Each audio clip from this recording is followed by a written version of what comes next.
Hi all, and welcome to this week's edition of the Henwood Edge. I'm Chris Henwood with North Point Bank, and today we're going to do things a little bit differently. Normally we talk about mortgage and real estate and finance related subjects. Today we're going to talk about life lessons, things that have happened in my experience that I want to share with you that may help you in your personal lives, in your careers, a little bit of a departure from the normal, but I think you'll find very valuable. Today we're going to talk about turning negatives into positives. And basically what I'm going to do is to share a story. It was a very negative experience in my life, and how I found a way to turn that into a positive thing for me that's been very formative in terms of my business, career, and my personal life as well. So kind of jumping right into the story, when I was in high school, 18 years old, senior year, just getting over mono, I found myself in a situation where I was was beaten up by 8 guys from a neighboring town. Pretty much beaten to a pulp. I had to go to the hospital, and it was a situation that I found myself in that wasn't of my own doing, that I was trying to do good but wound up in a terrible circumstance. So a few weeks later than that, I wound up in another situation that really struck me very hard after coming on the heels of the first really negative situation, and it forced me to sit down and really take a look at myself. And I could let that really negative situation rule me, and I could focus on the negative aspects of it, but there had to be some positives that I could take out of it. And it was in that self-evaluation that I came away with some thoughts about how that experience could shape me and help me moving forward. So this series will be, from time to time, I'm going to share business lessons that life has taught me and some life lessons that business has taught me. And I do this because I think you'll find it helpful, I think it'll be valuable, and it may help you to kind of turn a really negative thing in your life into something positive. I tend to be a very positive person. I look on the optimistic side of things more often than not. People who know me personally know that about me, and hopefully that comes across here as well.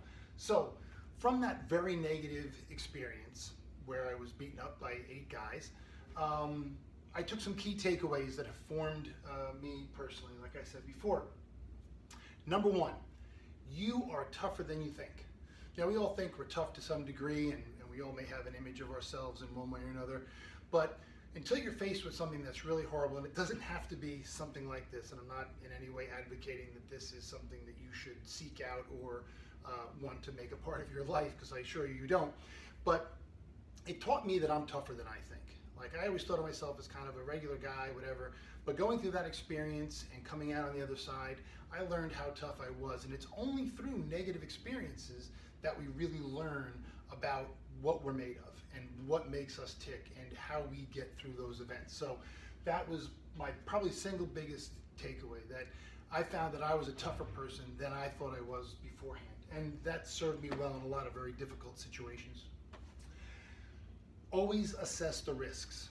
Okay, like I said, I alluded to a little bit earlier, I went into that situation where there was a hostile group of people that had been started by another group of people. I went in to try to broker some peace, get out of there without any sort of difficulty.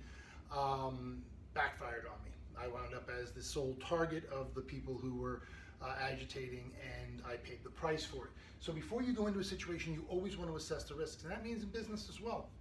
You don't want to jump into a business venture until you fully vet and do all of your due diligence about it. Going into a mortgage, you should really assess the risk. What's your obligation moving forward? Any financial situation that you put yourself in, assess the risks of what's going to be the consequence if something doesn't go as planned. All right. Some people will try to hurt you. Now, in our personal lives, we know that that happens sometimes, unfortunately, and in business as well. There are people who will try to take you down a peg, who will try to destroy you, who will try to discredit your reputation. I faced that with a very, very personal situation, obviously one-on-one with people who were bent on my destruction at that moment, physical destruction. Doesn't have to be that way, obviously, but there are people out there.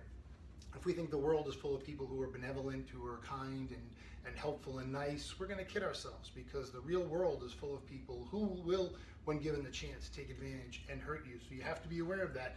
Not that it should jade you, but it should make you aware as you're moving forward and making decisions when you come across those people.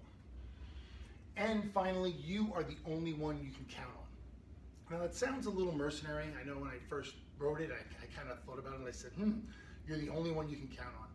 In situations where things are really tough, we can't look to something outside of ourselves to solve the problem. We can't look to somebody to come in on a white horse or the cavalry to come boiling over the hill. At the end of the day, it's yourself. You are responsible for your decisions. You're responsible for the consequences of those decisions. So you are the only one you can count on. And I mean that in a positive way, because we should build ourselves up. We should look at ourselves as somebody who you can rely on. When you look in the mirror, say, I can rely on the person looking back at me, and know that that's the truth. And I think that in today's world, being a little bit more self-responsible is probably a good thing. With our finances, with our business practices, and our personal relationships. You can rely on yourself to do the right thing, and hopefully you surround yourself with good people. I encourage everyone to do that. Surround themselves with good people who promote them and support them. But in the end of the day, when it's just you versus the world, you're the only one that you can count on. So I offer these these bits of advice, I should say, again, under the premise that there's no such thing as one size fits all. I'm sharing my personal experience that I went through and the lessons that I took out of it. Your experiences may be different. I'm sure they are. Hopefully they are in this instance. But there's no such thing as a one size fits all solution. I offer these tips just as guidelines, maybe something to think about, and ways to encourage you to be looking at those negative situations in your life that you can turn into positives and find good, solid takeaways that will help move you forward. This was real formative experience in my life that I'm sharing with you. This was something that was very traumatic, but yet very definitive about who I am as a person and the decisions I make and how I conduct myself in business. So, as always, speaking of business, if you have any questions, please call or text me. My phone number is right there. In addition to, please put your comments below, any feedback that you get, suggestions for future shows I'll be putting together. And I'm going to do these kind of life lesson pieces. I'm going to intermix them periodically in among my regular menu. So thank you all for watching, and we'll see you next week on the Henwood Edge. This is not a commitment to lend. All loans are subject to credit review and approval. Not all loan programs are available in all states. Contact a North Point Bank loan officer for further details.